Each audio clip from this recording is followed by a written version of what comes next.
Well, on the 13th, right, of December last year, Fabrizio Romano came up and obviously put out this story, and he confirmed it. Here we go. And he told us that Man United have reached a verbal agreement to sign a 17-year-old Paraguayan left-back Diego Leon from Cerro Porteño. Here we go. Initial fee will be €4 million plus it will be $4 million plus $1 million easy add-ons and over $3.5 million based on players' team future performances. Diego Leon will arrive in July 2025, and a medical had not been done, and guess what? The medical has been scheduled for Diego Leon as the first signing for Ruben Amorim in the year of 2025. Welcome to this channel. Smash the like button, comment and share. If at all you're watching us for the very first time, endeavor to subscribe to this channel so as not to miss out on stories that we do upload in here on a daily. And I would like to send my congratulations to everyone that has been part of this channel, and our family has gone ahead to hit 20,000 subscribers.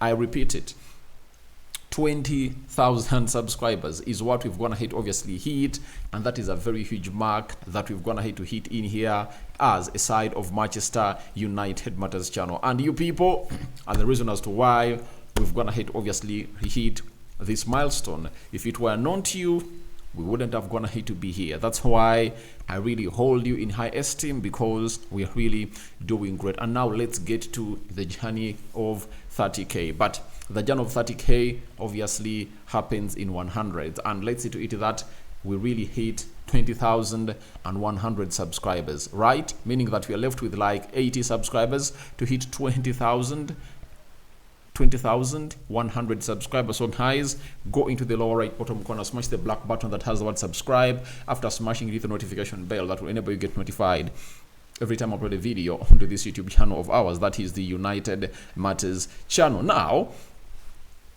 we are also going to talk about Harry Amass, Danny Go, Ruud van Nistelrooy, and then we're also going to be having Diego Dallo, obviously very positive for this calendar year of 2025 as a player that was very consistent under Erik ten Hag, but ever since Ruben Amorim came in through, Diego Dallo hasn't gone ahead obviously look good, especially going forward. Yet one of his strengths was to balance the defensive and offensive play in the Ruben Amorim era. In the Erik ten Hag era. How many likes? 200 likes should be smashed in this video to see to it that all goes on well as planned.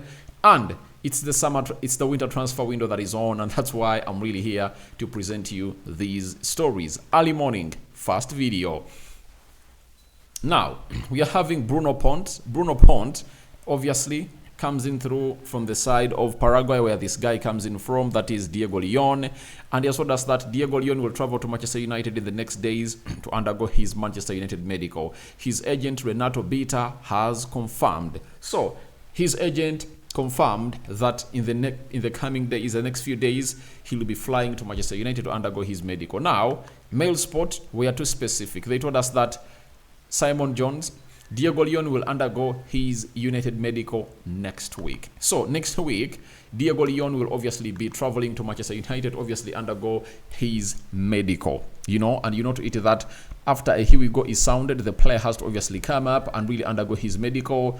And after undergoing his medical, after him passing it, obviously a statement will be put out by Man United, because it's a January transfer window, and we'll be waiting for his arrival in 2025 June, when the summer transfer window opens up. And these are some of the players that I'm really excited to see in the preseason, because Diego Leon, Diego Leon is one of those that is really going to be part of the United preseason, and we haven't gone ahead to get to know where this preseason is all about. But rumors are like United are most likely to obviously pay a visit to the sides of Asia, and then they might obviously find some games to play in the US, though that has not gone ahead to be confirmed yet, because it's really going to be occupied a lot with the Club World Cup games that are going to be played that side. So Diego Leon is flying to Manchester to undergo his medical, and after undergoing his medical, he'll be a United player, and we'll be waiting to see how he obviously finds himself into a proper position to obviously come and really outcompete the left wing back that United might be having by the summer, as there is Nuno Mendes. United is in for him. Kokezi, United are really in for those two, and they're like, we want to really get one of those, and that means Tyrell Malacia might be really one of those players that United might be willing to sell to leave the club of Manchester United, either in the winter transfer window or the summer transfer window, and the team that is looking at him is Juventus. But you ask yourself, if you let him go in January and you don't really bring in a left wing back, then how is it gonna be like? So the departure of Tyrell Malacia depends on who comes in through and what the manager really thinks about him in the training sessions, because he has been out for a very long time, and can he really implicate what the manager really wants? That is the huge question that you're really waiting in here for you. But I was telling you about the players that I'm really eagerly waiting to see participate into the preseason for Man United. I talked about Diego Leon. There is Chido Obi Martin. I know he'll obviously be given a chance to obviously travel with Manchester United, because I think he has gone ahead to tick that box. Then Sedu Koni, I think, will also travel with Manchester United, and I don't think that the injury he went ahead obviously sustained will obviously keep him out for a very long period of time. I know Harry Amass is one of those that will be part of us, and I know he would have gone ahead obviously impress a lot, because teams are looking at him as we're going to be looking at that in the next 2-3 minutes from now. Then Dango, obviously Toby Collier, they're really going to be getting minutes and seeing whether they can fit into the system of this manager who goes by the names of Ruben Amorim. So the scouts of United are really very good, and I'm like, this is what I want to see at Manchester United. Like, broad scouting for Man United is what this team is really doing. Now, we are in South America, not in Brazil or Argentina, but we've gone to Paraguay to obviously sign one of the generational left back and left wing backs from Paraguay. That is really great. I like that scouting system, I like that scouting system, and I would like us to obviously go ahead and obviously get in more players. Like, we got Sedu Kone from Africa. There is a Kenyan player who is really undergoing his trials at Carrington. So I'm like, let's wait and see how things really pan out for the club of Manchester United. But when he lands into Manchester United, I'll tell you that he's in, and that is next week, and the results of the medical will be out. And I tell you what, he is really one of those players that I know are really going to be very influential into this game of football, because he's a modern kind of player. His work ethic is really high. His intensity is press resistant. He can score goals, and he can really invert well into the half spaces or the left half spaces of the pitch, courtesy of his skill set and technical abilities that enable him to obviously expose himself freely on the ball. And this might be one of the players that the manager will be really interested in having. And one will ask, why not join during the January transfer window? Nowadays, it's very hard to sign a player from South America before that player hits 18 years. I've gone ahead obviously see to it that teams like Real Madrid have found it hard to register such players. You know that very well. Real Madrid, Barcelona, and very many others. Even Chelsea, Gustavo, known as Messinho, has not gone ahead to travel to London because he is not yet 18. And in the summer, he's anticipated obviously coming through and obviously putting a very beautiful shift in there for you. So we are waiting for him to travel to Manchester United, and I know when he's on plane like this, they will tell us that he is on plane. And the flight from South America to the United Kingdom might take a minimum of 10 hours, and the moment he's on plane, we'll let you know that he's on plane, because I know you'll be asking me, Rokan, what about Diego Leon?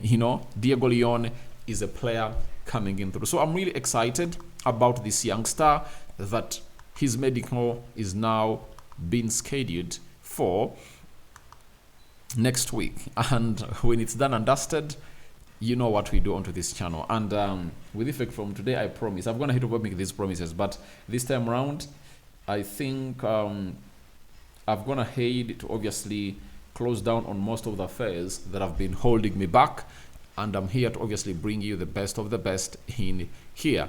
Now, let's go to the other story. Simon Jones, he has come and told us that Leicester City have made contact with Man United over potential loans ahead of the January transfer window.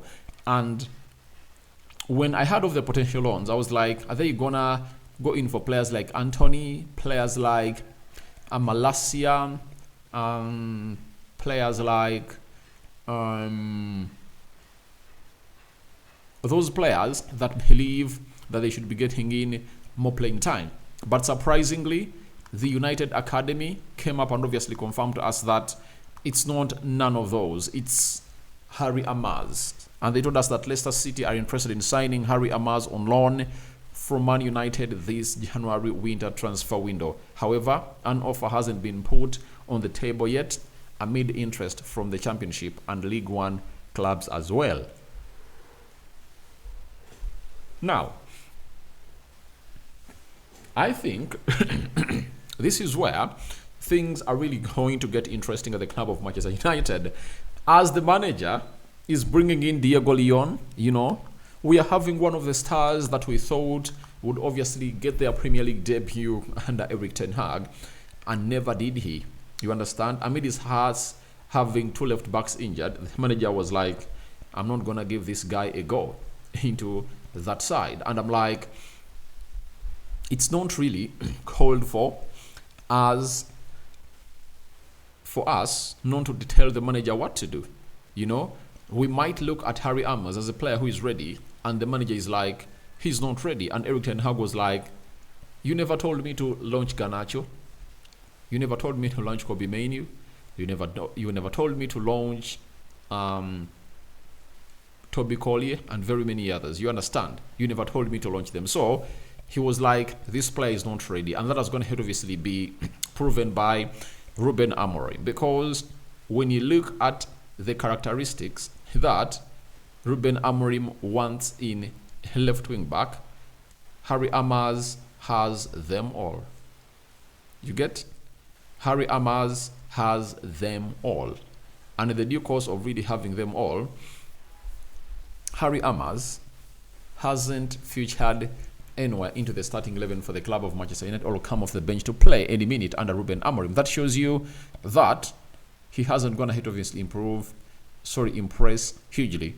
Yet Kunkuchi, who is a 16-year-old, who was nowhere near coming into the squad of Manchester United under Erik ten Hag, has been impressed, or has impressed the manager, and he was part of the squad, I think, for the first game of Man United they played away at Ipswich. So it shows you that Harry Amass hasn't gone ahead to impress. But all I know is, if Harry Amass, right, gets himself a chance, quote me clear, to play at Leicester City with Ruud van Nistelrooy, I tell you, things might change.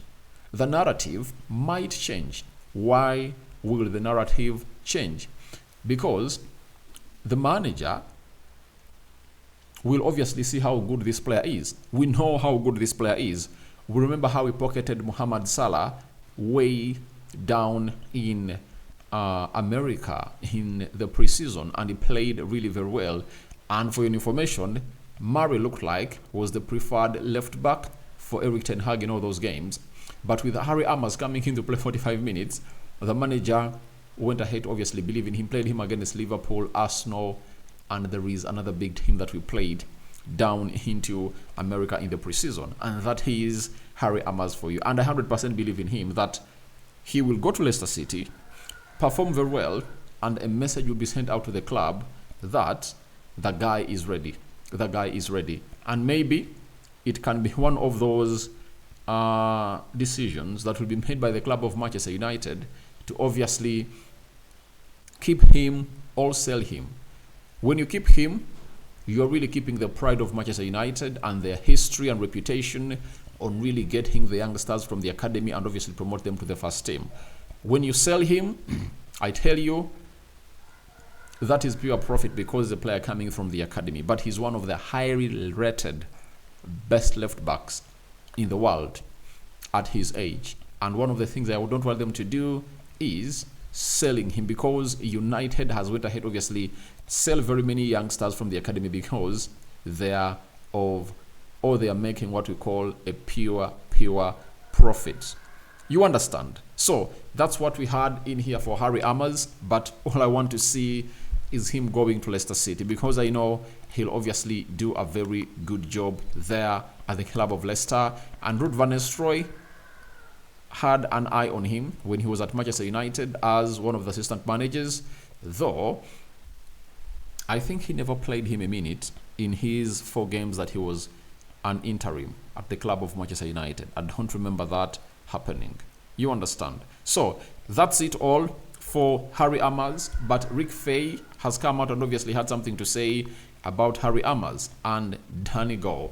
Man United are prioritizing loan exits for Harry Amass and Danny Gore during the January transfer window. So obviously these players should be let go.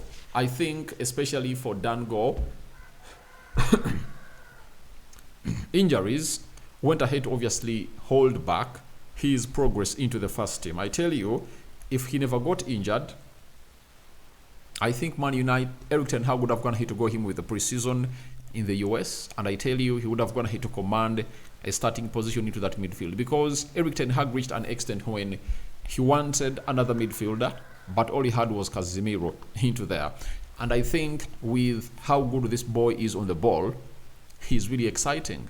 And for me, even Dan Gore should be given a loan, because that loan will spark off his career either at Manchester United or elsewhere.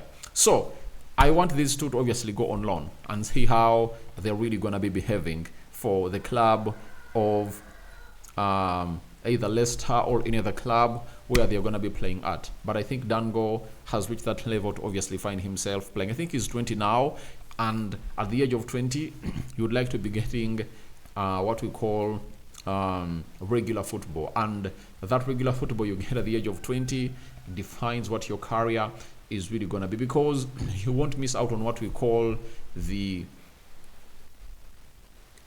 organic growth of a player. Even if he goes to the championship and he plays the remaining games, like 26 games, I think that will help him really grow into a strong player, and his mentality will be really blossomed, you know. So for me, Danny Gore, I just can't wait to see him go and play for any side. But I wish them the best. Dan Gore is a midfielder. Harry Amass is a left back that I've always gone to admire as a fan of Man United. And on this channel, we've echoed his quality and high ceiling a lot to you people who view in this beautiful channel. Not so? I think that's what we've always gone ahead to do here on regular. Now, lastly, as we obviously call it quits, it's Diego Dallo. He has come and told us that I'm always positive. I think 2025 can be a very good year for this club. Obviously, we anticipate the best of this year, but I don't see the best of this year not until we get into February. Why am I talking February? Because right now there is no player we are close to signing, but never say never on Ineos, and never doubt them, because they can close in a deal in just a day. We've seen that onto players like Lenny Yoro, players like Zexi, you know. And for deals of Ugarte, they would have gone ahead, obviously, arrive here much more earlier than they did. The same applied to Mazuri and Delete. If at all we really had no FFP holding us that we had to sell to buy, you know. But if we obviously move on players early enough, I think we can have a good year, starting with February, because this manager needs like 2 players to be put into this squad. We need maybe a left wing back and a number 10 that can create chances for our number 9s. I think those 2 will be good for the club of Manchester United as they come in through. So, your thoughts on Diego Leon's medical scheduled are welcome in the comment section below. What do you make about Harry Amass' loan to Leicester City and Dan Gore, one of those players that he's being looked at to obviously get a loan to see that he convinces the manager, Ruben Amorim, on how good he is in that midfield, and maybe he can change the narrative of United to get in another midfielder when he obviously goes ahead and obviously performs very well where he's really going to be loaned at. Diego Dallo expects or anticipates a better year for Man United. Do you think he's really spot on? Yes or no? Rokan David is my name. United Matters channel it is. We out.